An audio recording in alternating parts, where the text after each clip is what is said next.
Well, hey there. It is 2 hours UTC, and it's time again for Astronomy Daily Live. And look, there's no mic here. There's no mic. So I'm trying something slightly different. I'm using the mic out of the camera right there. That's going to pick up, you know, probably a bunch of background sound. So I'm just doing this as an experiment. You can let me know in the chat if it's really annoying, if it's really a pain. Uh, just let me know. Hey there, Tim. Nice to see you. Nightbot is attacking Elliot Astro Imaging. Sorry about that. um, I see that those are all smiles, and you are good. Thanks for coming in. Thanks for coming in. So welcome to Astronomy Daily Live. And somebody just popped into the panel there. Hey there, Bobby. Hey, Bobby. Hey, what's up? What's going on? So I'm trying this mic, and I'm going to see how that works tonight. Instead, I kind of feel, exposed here because I don't have my my regular mic, to protect me. So we'll see how this goes. I can do this now, which is very, very cool.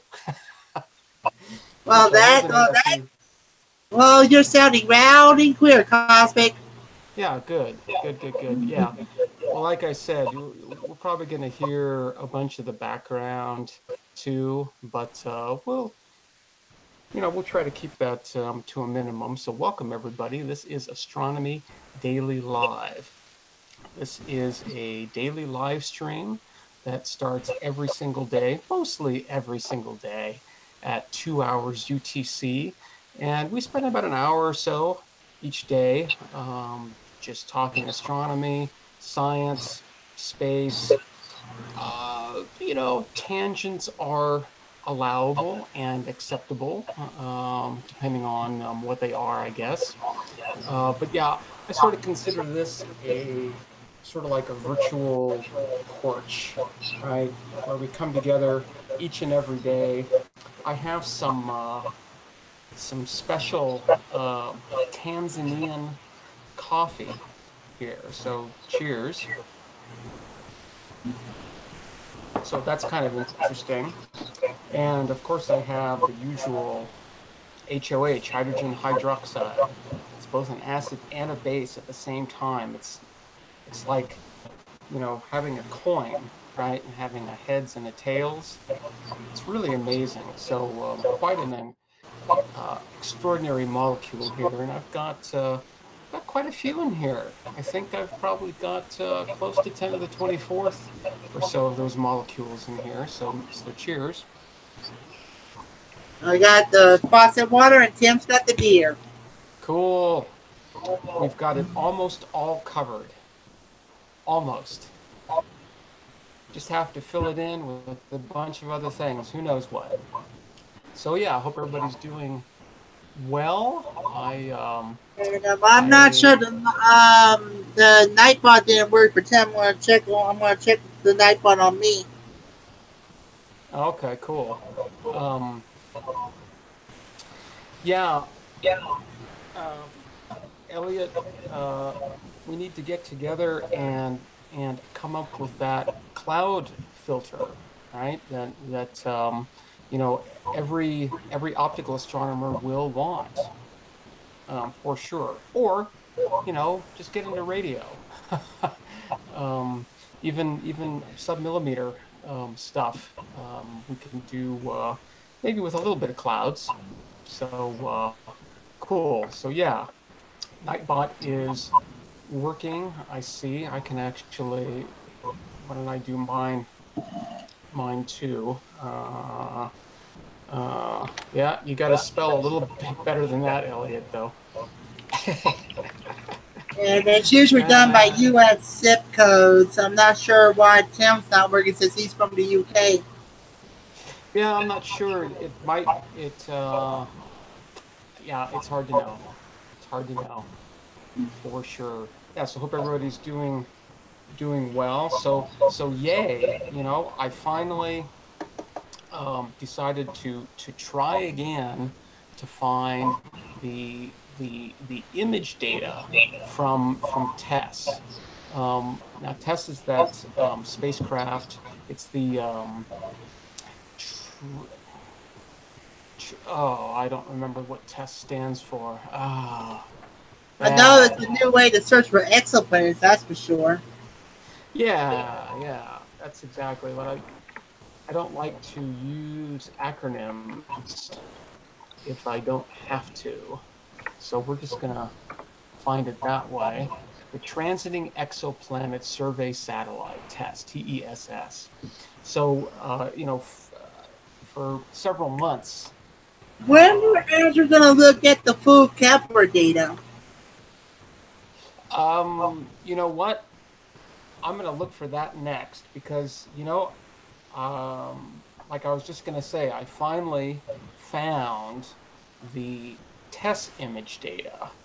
Uh, So now that I sort of found that, maybe I can get lucky and find the coupler image data as well. So yeah, I'm just going to have to look around a little bit, see what can be found. But yeah, so I was pretty happy to find that image data. It's kind of interesting uh, Yeah, in that. I think the Nightbot's running very sluggish on the YouTube chat and stuff. It's very confusing why it doesn't want to work for some reason. Hmm. Yeah, Nightbot is a tricky thing.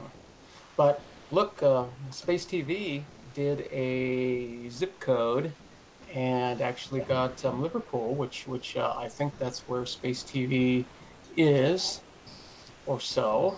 Um, and 14120, I don't know. Maybe it doesn't exist. Maybe you just think it's there. I don't know, because Nightbot, right? I mean, wouldn't mess up on that. Anyway, cool. So yeah, so I was really, really happy to finally catch the test images, and yeah, they're pretty extraordinary. Oh, what I was going to say is that they do sort of look a little odd because of the internal reflections, either caused by the the sun or the earth or the moon. There are these three bodies out there, right, that are reflecting or pushing light um, through this telescope system, and so when you look at a calibrated image, um, there's all this. I mean, it's not flat, right? I'm sort of used to seeing flat, right? I mean, when things are calibrated, nice and flat, there aren't any bright spots and all this weird stuff. But this test data, that's just how it is, and they actually say, and I'm paraphrasing a little bit here, but um, in the documentation they say that's how it is. Deal with it. so so uh, yeah. Anyway, so that got me thinking that, you know, why can't I uh, do with TESS what I am doing with my telescope system back here, right? And that is um, compare the photometry coming out of TESS with photometry of Gaia and see how they compare, right? See if that comparison, right, between TESS and Gaia looks similar to the comparison between my system and Gaia. And so I dove into it a little bit more, and they actually have, these kinds of measurements and stuff.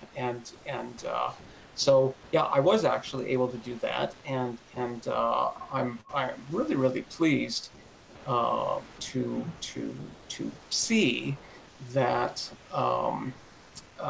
yes indeed, um,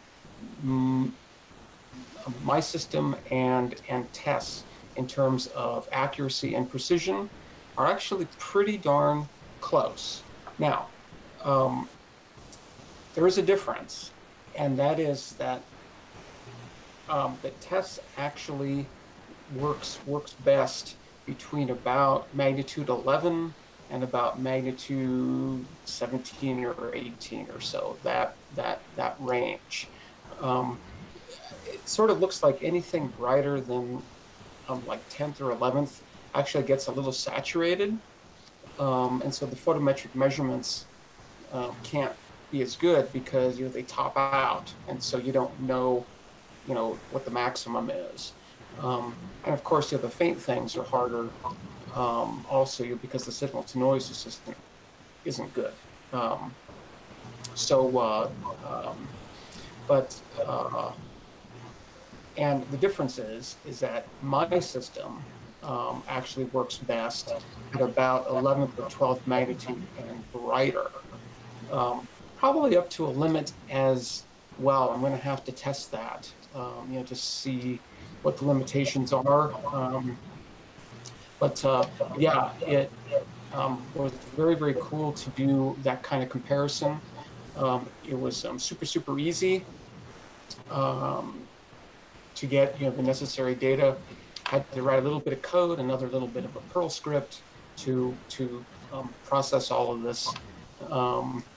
But yeah, comparing the two looks pretty good. So that's giving me a lot of confidence in terms of actually doing photometry with this system, and um, being sure that the quality of the data is pretty much as good as I can do. So that was very, very cool. That mic is performing pretty good. Okay. Tad quiet. Yeah. So what happened to that microphone you had? Oh, I've got it. It's right there. I'm just one of my things in everything I do is that I always try to get better and better and better. And I'm a little slow, but I eventually catch on, and things do get better. So I'm trying a mic for this camera. The thing that I don't like about this is that you know it's going to pick up all the background stuff. So if I have anything in the background. And speaking of background stuff, I could actually, I should have set this up. One of the other advantages, right, to picking up the background stuff is that I can actually play music, sounds through here, and we will all hear it. So things that I've wanted to do for a long time, because just having either my voice or the panelist voices or anything like that. Uh, it's not. You know, I like to have a little bit of background with these things. So yeah, I need to remember to do that. I will do that tomorrow for sure. And that microphone, is that actually built into the camera? That is the camera microphone. Yeah. So it's that microphone right there. How high? Yeah, yeah. Yeah, so if this seems to work better, So try out that music if you can. yeah, I'd need to set it all up and everything. I'd have to put it. Um, I want to put it on a different computer, so I'm not taxing this one. And now, to do it now, I would have to do some rearranging of wiring all that. It's too much of a pain. Tomorrow, see, that's one of the cool things about a live stream, a daily live stream, is that it's like, oh, let's just do it tomorrow, right? This is supposed to be a casual, fun thing, and we're all on this journey together. So yeah, let's do it. Cheers. Yeah. So, Well, when you did that telescope thing the other day, did you explain to Tim about what happened to the feed that the night before? Because I was doing two things at the same time. oh, On Saturday, I was watching the election returns. We had a runoff that weekend, oh, okay. and and so I was trying to watch the scope in that at the same time. Hmm. Well, I'm I'm glad you had something else to do because yeah, that was a pretty interesting thing. But yeah, the night before, I'm not exactly sure what happened to this machine. It just froze, it just completely froze. I had to do, I hate doing it, right? But you got to do, the hard reset, the 5 second hold down on the power button, and Yeah, every single time it's like, oh, that hurts. I hate it. I hate it. But yeah, it just decided to freeze. I think I was loading those Mars InSight images, and I think that just completely messed it up. So yeah, I just I won't do that again. It's about as easy as that.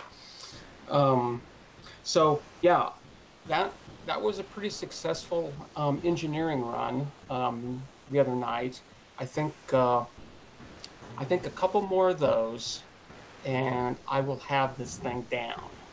Um, so yeah, I actually realized that um, I'm doing something here that I've never actually done, and that is find a target without being able to see it, right? Just star hopping with charts. So that I'm used to. I'm just not used to doing it with this system yet. I've never done it before with this system. So there's a little bit of a learning curve there. And I think, eh, you know, one or two more nights of that, and I should have that. I should have that pretty much pegged. Um, I hope. I hope. So yeah, and once I can do that, right? And in fact, right, that night, I actually located three out of the four stars I was going after. Didn't really collect any data or anything. I really wasn't after that. I was just trying to learn, how all this goes, and sort of calibrate myself. Right now, I can look at my screen, my camera screen, and I can look at the charts and say, that star looks like this on the chart, and that shape, right, looks like that shape on the chart. So now I've sort of calibrated, right? So I know what things look like on each uh, screen, um, and that's going to make it super easy to find things. So what I struggled with the other night, and you know, this is just a slow process because this head is incredibly thick, right? Incredibly thick. So things just take a long time to sink in. But towards the end of the night, I finally figured out what what buttons to push, left, right, up, down, to make the stars move whichever way I wanted. I should have caught that a little bit earlier, but yeah, but I've got it now, so I'm actually looking forward to getting back out. That night, a couple nights ago, again was really humid, really humid. By the time I finished, which was at 4 hours UTC, and everything was dripping, and the scope had completely fogged up, and it's like, okay, I'm done. But I got what I wanted out of that and learned a lot, and I will definitely, I think one or two more times of doing that, I will have this down. That's at least my hope. Um, because yeah, I want to be able to offer these dark skies to anyone, and I want the quality of the data to be as good as it can possibly be. Um, so those two things, as I said, are pretty good selling points. And so yeah, I'm hoping that project's going to go forward.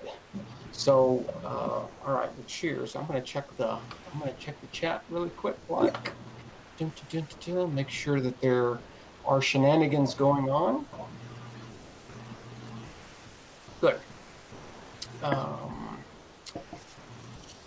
yeah, a little bit of noise. I'm not sure if that's from me. I know that Bobby's feed is a little noisy, so maybe you're picking up on that. Not quite sure. Let's see. Yeah, hard I reset. got you. Want me to turn off the fan if that's it or no? Yeah, it's not bothering me. Whatever your Okay. preference. No, Tim. I mean, as a scientist, I appreciate failure. Um, almost almost want failure more than success, because you learn at least as much from failure as you do from a success. In fact, Buckminster Fuller, right, one of the great things that I ever heard him say was that you can never learn less. You can only learn more. There's no way to learn less. I always put a little like an addendum on that and say, well, you can forget. So, but is forgetting learning less? No, it's definitely not. So, yeah, yeah, as long as failure is sort of managed, then it's a really, really, really great thing. And yeah, it's pretty hard to fail and not learn anything. so so yeah, and so, but these are the steps that one must go through in order to do anything great. And I'm trying to take a lot of this stuff to sort of the next level, right? I mean, I've got um, right now, I, I easily have 100 millimagnitude accuracy on this thing. So that's a tenth of a magnitude. It's not great, but I'm seeing indications of better than that, right? Of 20 or 30 millimagnitude um, precision and accuracy. And with those kinds of numbers, there's a lot of interesting things that one can do. Uh, so yeah. Um, from my own from my own research, there's a lot of possibilities. And as I said, in terms of a selling point, data quality is a huge selling point, right? Uh, so yeah, uh, no glory in success when there's no chance of failure. That's true. Well said. Yeah, that's absolutely true. Well said. So, all right, well, cool. What I thought I would do is, like I sort of do each and every time, is that we sort of go on these paths of exploration together. And I like looking at lots of pictures and things. I'm very much into trying to use all of our senses to sort of get a handle on things, and we rely on our vision a lot. But I like to use hearing and touch as well. Now, over the internet here, we don't have smell-o-vision yet. We don't have taste-o-vision yet. Yeah, that's probably coming, I would think. I don't know. Um, that's a it's doing that's kind of funny, Tim. It did Marseille. That's kind of funny. Yeah, where is Marseille? That's France, isn't that France? Yeah, with InSight landing, we'll actually be able to get a pretty good sense of the weather, at least in that one location. So that'll be cool. But yeah, that's pretty funny, Marseille. It's actually, wow, the wind is really blowing there too. Oh, I don't know what that is. Munachi? Where is Munachi? I've never heard of that. That's a good one. Either. Somebody needs to find out where that is. Where is Munachi?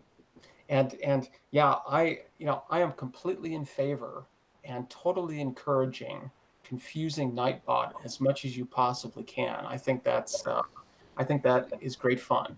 So keep up the great words there. We should do here. Let's do. Oh, I spelled it wrong. See what it does with that one. We just spend the entire live stream, trying to confuse. Oh, So Pluto is Plato. Plato. I don't know where Plato is either. So, how do you pronounce that, Tim? Hunachi? I've never heard of that. I've never heard of Plato either, in terms of like a city name. Oops. That's pretty funny. Pretty cool. All right, what I thought I would do is let's take a look at one of the latest images from OSIRIS-REx going around asteroid Bennu. I saw an image. I don't know if it was today or the day before. I forget exactly. Hey, when we did Mercury, I should give you the weather report for Mercury. What's that? Check the chat. Cool. I didn't know that Mercury had clouds and is so humid. Moonarchy. But no, what part of the world's got the town Mercury at? Yeah, I don't know. Pretty funny. Anyway, here's one of the shots of Bennu, and it's pretty amazing. I don't remember how far across this is. It's not very far. It's just a couple 100 meters, I think. We can probably find out. Can we find out? Probably. Bennu. And when you type the weather for heaven, it's heavener. Okay. 800 feet, it says. That's kind of a weird. Let's get this in some metric sizes here. Let's see. Discovery. Oh, where is it? Mean radius. Here we go. Okay, so 262.5 meters. So yeah, not very big, not very big, right? So these bigger rocks here are, you know, I don't know, 20 meters across. I mean, you know, that's not small, but pretty extraordinary. See, I now, think we just killed Nightbot. did you kill Nightbot? Oh, he's still alive. Is he alive?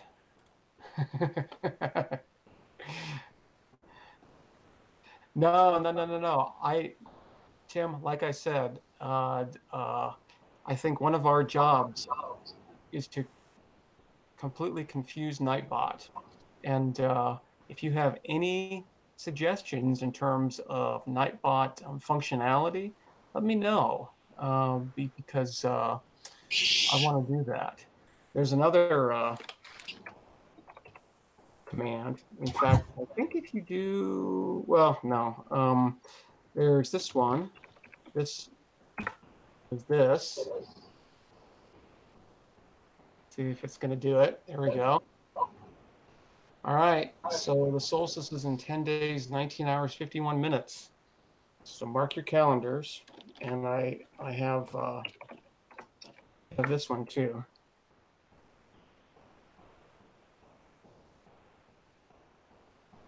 What is the Nightbot quiz, Tim? I have no idea what that is. We can add quotes, right? I have quotes in here. I just have a couple right now. I think it's that. Called that.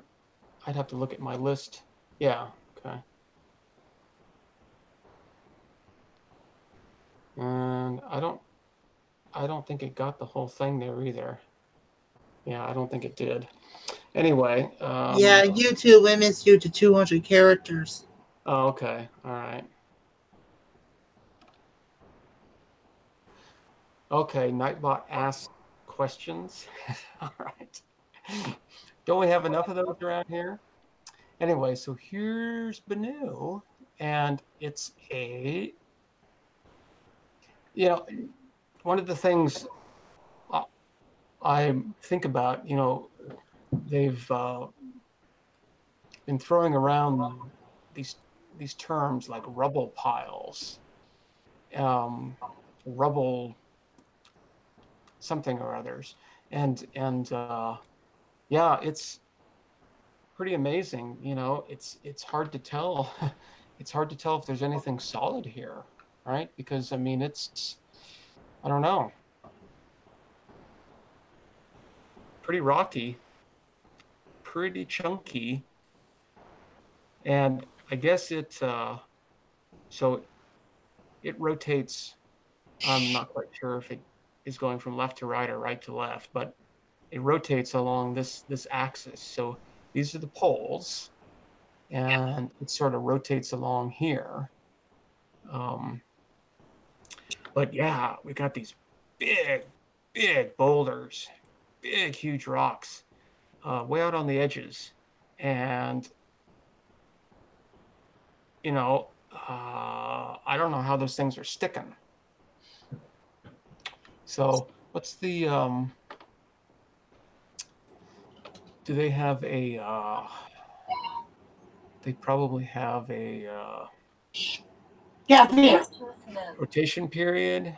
Let's see, rotation 4.3 hours.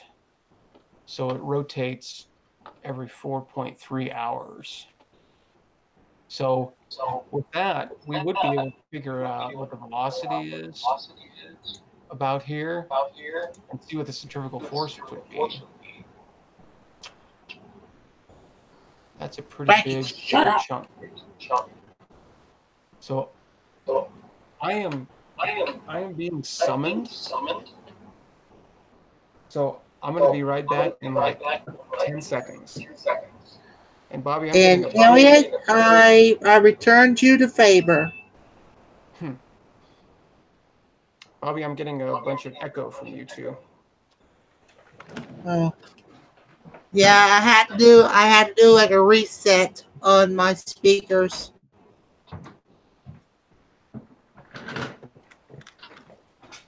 All right, I'm back. My job is now complete. Anyway, so yeah, these are some pretty nice chunks, nice rocks. I guess they were just saying today that they it looks like they discovered water on this thing. So probably in the rocks themselves, I guess. I'm not quite sure how, but you know, this is a really object. It's really also interesting how similar it looks to Ryugu, the asteroid that that the JAXA spacecraft Hayabusa 2, is that what it's called? Um, looks really similar to this. Um, let's see. Do we have a? Is there a reasonable, easy way to do that? Hello, Kitty. Kitty is now in the lab. Ryugu. If you haven't seen Ryugu, here you are. And if you haven't seen these, it's almost like wow, it's really similar. I'm gonna get a what I want to do is get some big pictures here. Let's see, that's 1200. That's pretty big. This one's pretty good.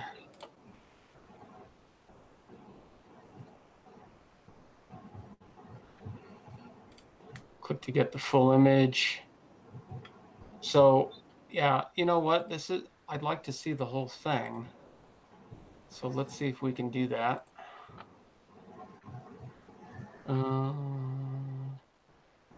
Yeah, that'll do.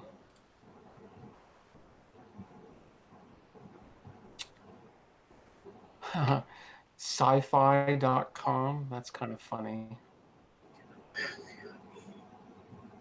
What would it be like to stand on the surface of Ryugu? I don't know. Where is it? I don't see it anywhere. There it is. And is there any way that we can get a better shot? Probably not. Anyway, that's pretty amazing how... Now, before you continue, have you caught that article about Voyager 2 entering interstellar space? Yeah, I did see that. I have to investigate that a little bit more because I, you know, it's kind of hard to know how they determine those kinds of things. But so here you go. So here's Ryugu, right?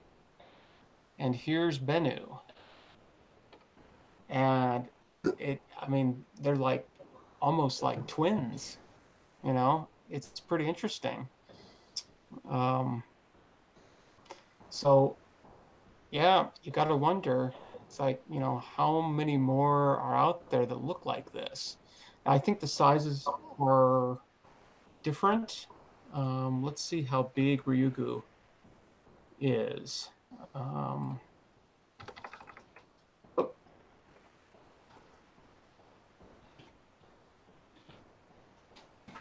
see how big Ryugu is. What we want, do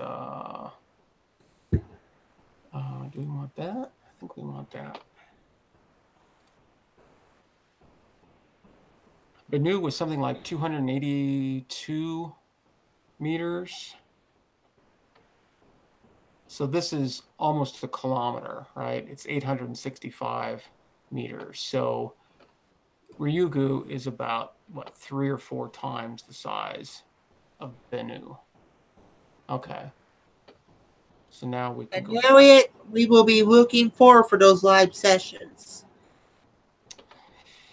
Yeah, Elliot. Yeah. Good, good, good. Yeah, Elliot, I've been getting into those a little bit, um, I've actually been subscribed to a few, P&K space imaging, and then the one with Mark. Um, and I wasn't, I guess I don't know if I was aware of your I your thing. wonder when Fraser Kane is going to do another third party with or without Sky Alias. Yeah, I don't know. Look forward to it though, for sure. All right, so here's Elliot's YouTube page, and look at that. I'm not subscribed. Well, I'm going to change that. There we go. And get that bell. Just subscribe, hit the bell for sure. All You right, ring cool. my bell. All Ring my bell. right, so let's go back here and do this again. So Ryugu is about 3 times the size of Bennu. So Oh, I about just want the to, echo earlier, I had to reset my Bluetooth speaker so I can try to reestablish the link. oh, all right. Oh, get rid of that. It's going to slow my potato down a little bit here. So I'm going to make this 3 times, about 3 times smaller. So there, there we go. That's sort of the size of this guy compared to the size of this guy. So, these boulder sizes are about the same, right? These big guys here. But yeah, it's pretty amazing how similar they look, pretty incredible. So that's probably got a bunch of people scratching their heads. Even these like dimples or whatever they are, they might be some kind of craters. It's hard to tell, but even those sort of have the same kind of conical shape. So yeah, pretty amazing. Now, now, it's kind of a bit funny because we're also asking the question: would it be like to stand on the surface of Mars? We know like how it is to stand on the surface of the moon. But what about Mars and that asteroid? That could be.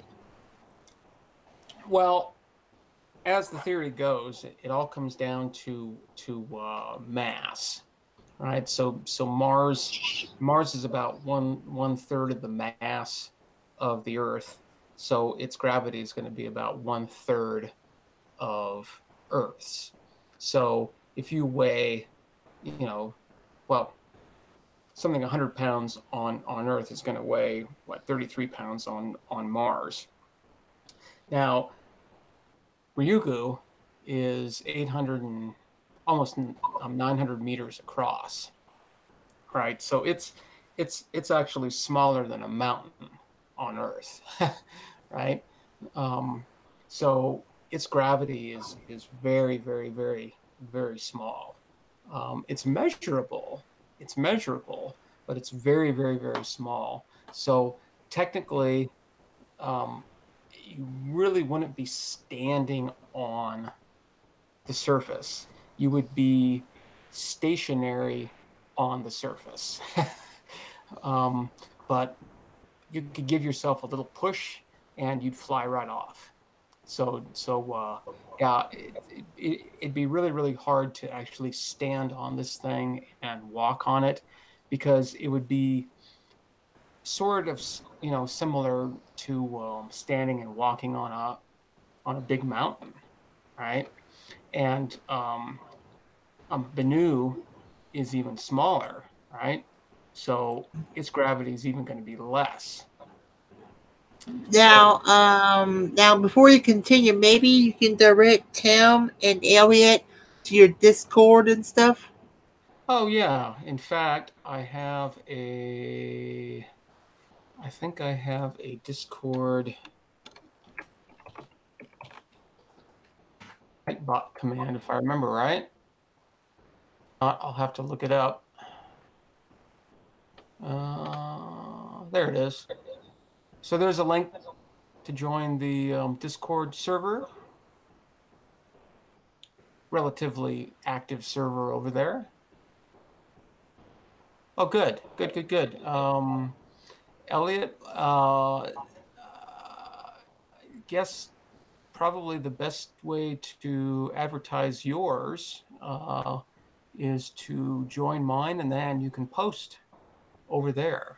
Um, And I really, and Elliot, if you did join, um,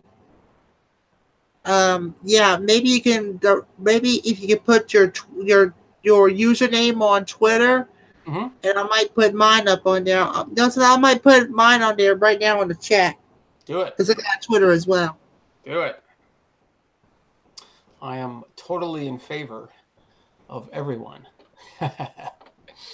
All right, well, cool. So yeah, I just wanted to take a look at this And the with message I just put on the chat is my Twitter. yay. Excellent.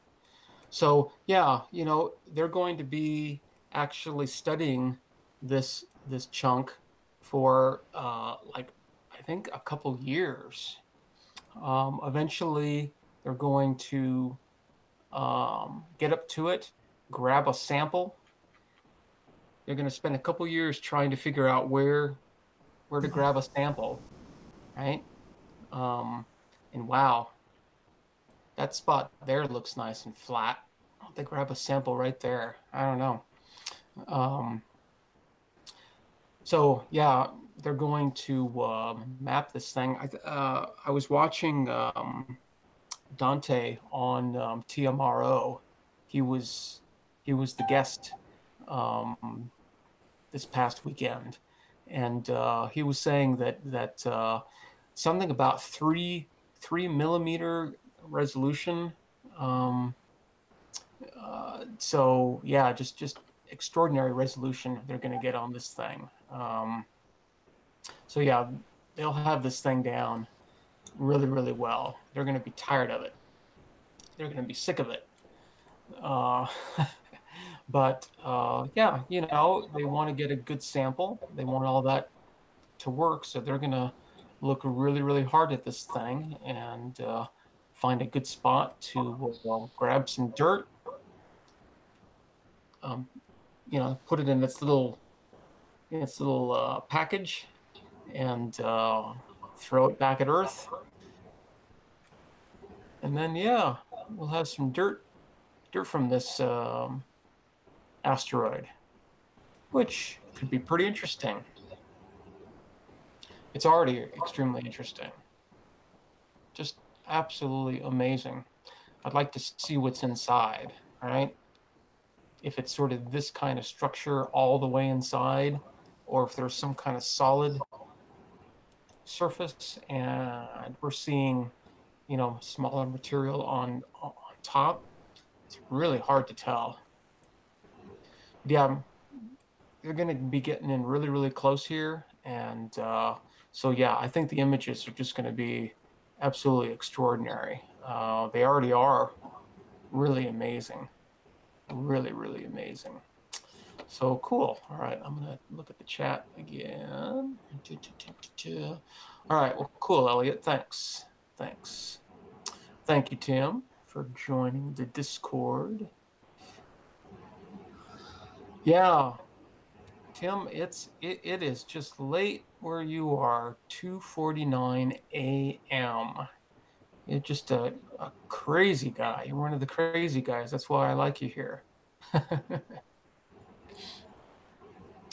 All right, well, cool. The other thing I wanted to do was we were looking at some images from Mars InSight last time, and that's what froze up my machine. But what I did is I grabbed some So we can just look at it with this image viewer thing here, and don't have to worry.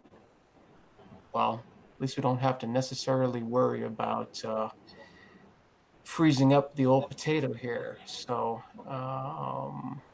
let's see. I Let's know just, every time I load something on my Chromebook, I always get the bites and stuff. yeah. So I think where we were last time, and I'm just going to keep this an open question. Okay, there are two of these on this spacecraft. There's one over here, and then one on the opposite side. You know, way over to the left. And I just need to look at a diagram, I guess. But I'm trying to understand what these are. I mean, it looks like a hole, uh, but somebody said, you know, that it looks like there's something inside. So I don't know. But there's this, and there's a similar one on the other side of the spacecraft. So if anybody knows what that is, speak up because yeah, I'm a little confused. Kind of thought this was interesting too. There seems to be like some coloration here. I'm not quite sure what's going on there. I don't really even know what this is, but I don't know. That it almost looks like corrosion or something, you know?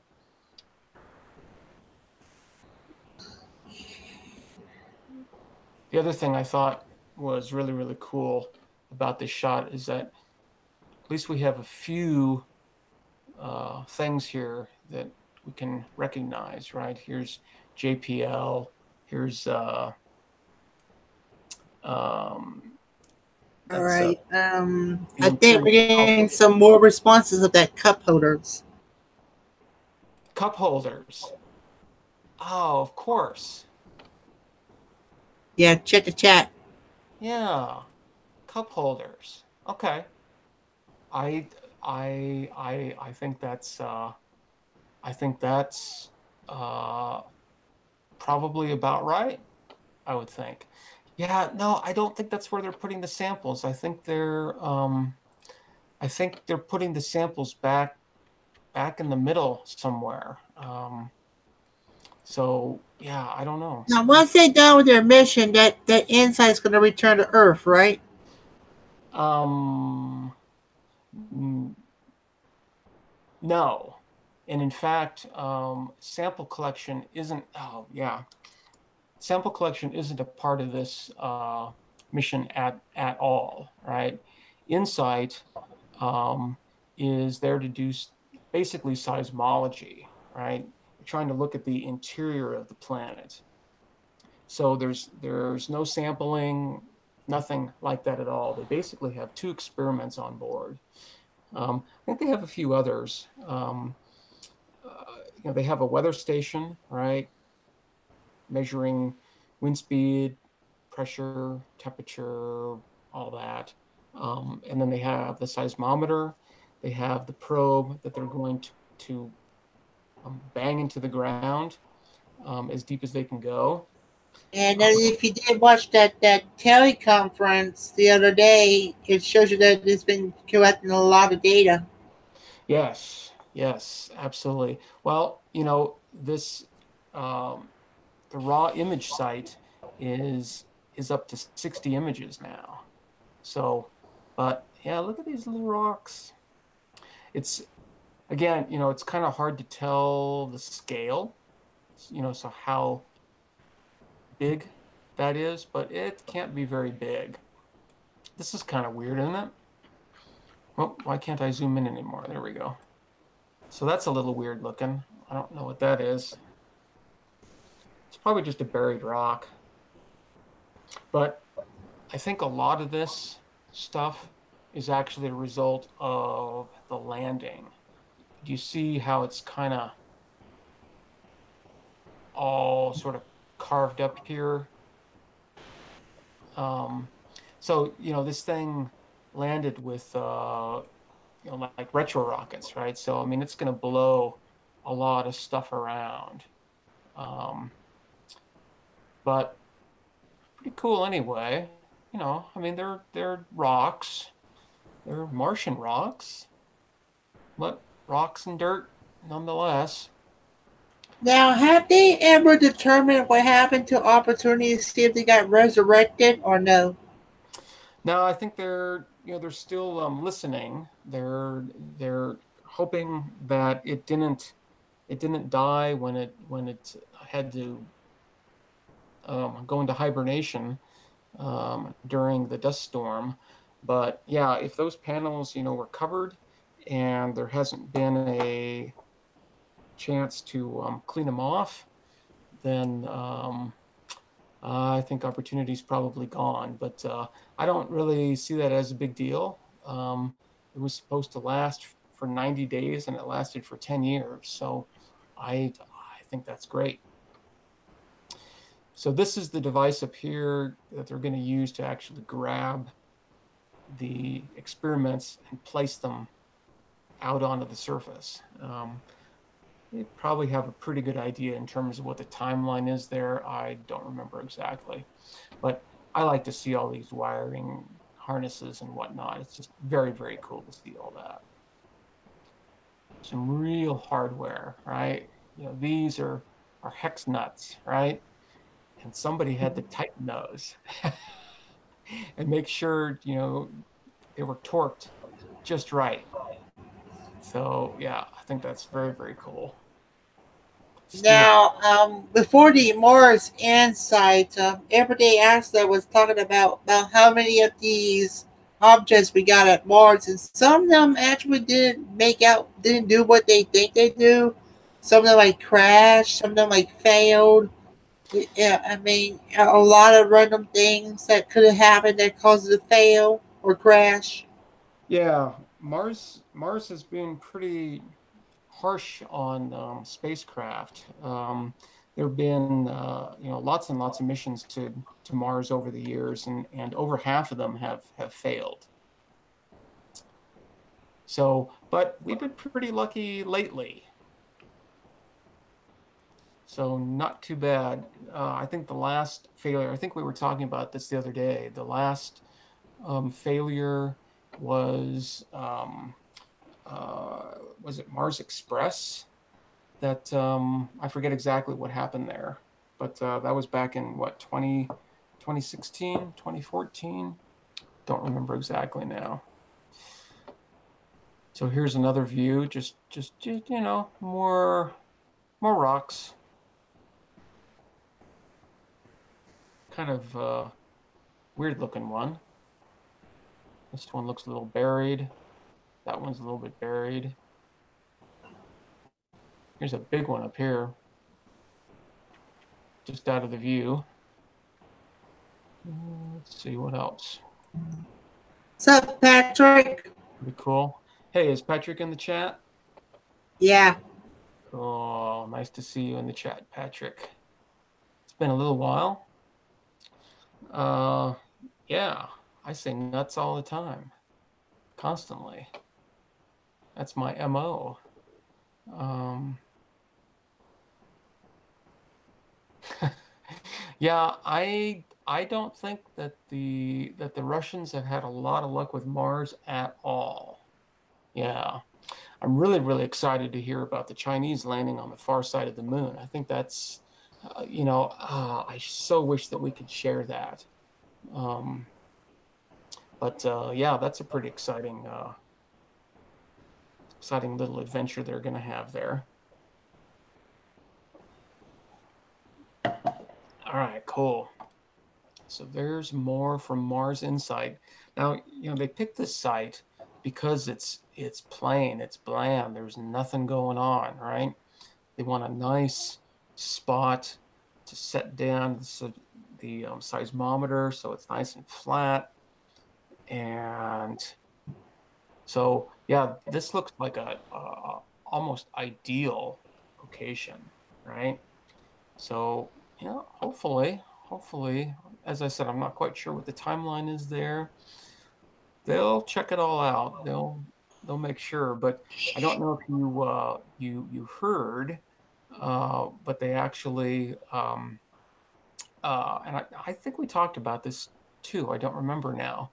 Um, but they are actually hearing wind on Mars. Now it's not exactly the wind. How they described it is that the wind is pushing up against the solar panels, making the solar panels shake, and the um, one of the devices on the spacecraft um, is sensitive to that. And so they were able to record that. And it is actually at audio frequencies, very, very low. It's like 30 hertz, 40 hertz, 50 hertz. So it's very, very, very low frequency, but it's a fantastic sound. If you haven't heard it yet, uh, check it out. You should just be able to do like a search for like Mars InSight sound or wind sound or something like that. Take a listen. Put on a good pair of headphones or blast it out of a nice big speaker that can handle that low frequency stuff. And yeah, with my system here, I can shake the house with it. It's pretty awesome, pretty awesome. So okay, well we're back to Bennu. I just grabbed a few of these just because I just wanted to take a little tour. So yeah, they're moving the thing around a little bit. You can see that here the let's see, the solar angle here is about like that, and here it's that way. So yeah. Before you continue, where is Tom at? Oh, I don't know. I don't know. I don't see him on the panel or on the chat. So hope everything is okay with him.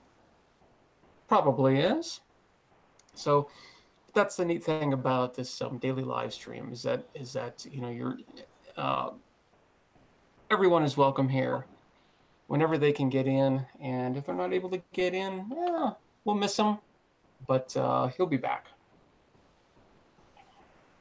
Hopefully, at least.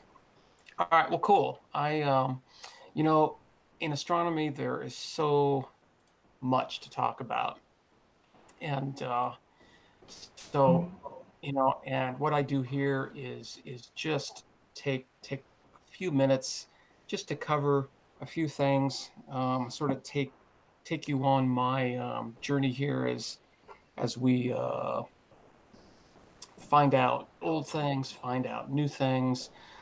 Astronomy is absolutely amazing, right? Because there's just so much. Um, there's so much to learn in terms of old stuff, and there are new things constantly, just constantly, and it's just going to get more and more and more now. And I think I think Bobby's dog there is just going to take over the entire show. Does Yeah, say hello to Blackie. Hi, Blackie. Does he stand on your head? Does he go all the way to the top? Yeah. Balance up there? Yeah.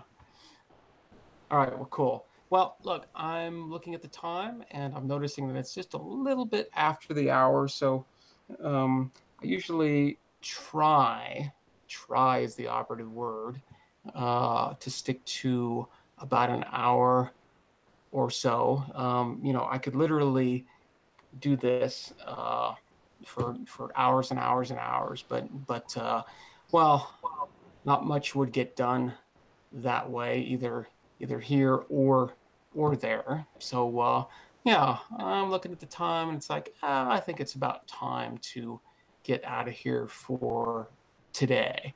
But I will be back again tomorrow in what, 22 hours and 56 minutes, almost 22:55. So that's just a little less than one spin of this planet. It spins really fast, right? It spins really, really fast, but uh, I hardly notice it at all. So pretty good. It's nice and smooth. Pretty used to it, by now anyway. So cool. So why don't we do that? I will be back here tomorrow, same time, same place, 2 hours UTC. If you haven't subscribed yet, make sure to do that. Hit the thumbs up, the thumbs down, spread the word. Spread the word. I'm not trying to cast this wide net and try, capturing people. I just like you to come in, and I think eventually, slowly, this channel will grow, and I think we'll have a great time moving forward together. So yeah, this is great fun, and let's do it again tomorrow. All right. So take care, everybody. Peace, cheers, and all that. I will see you later. Bye.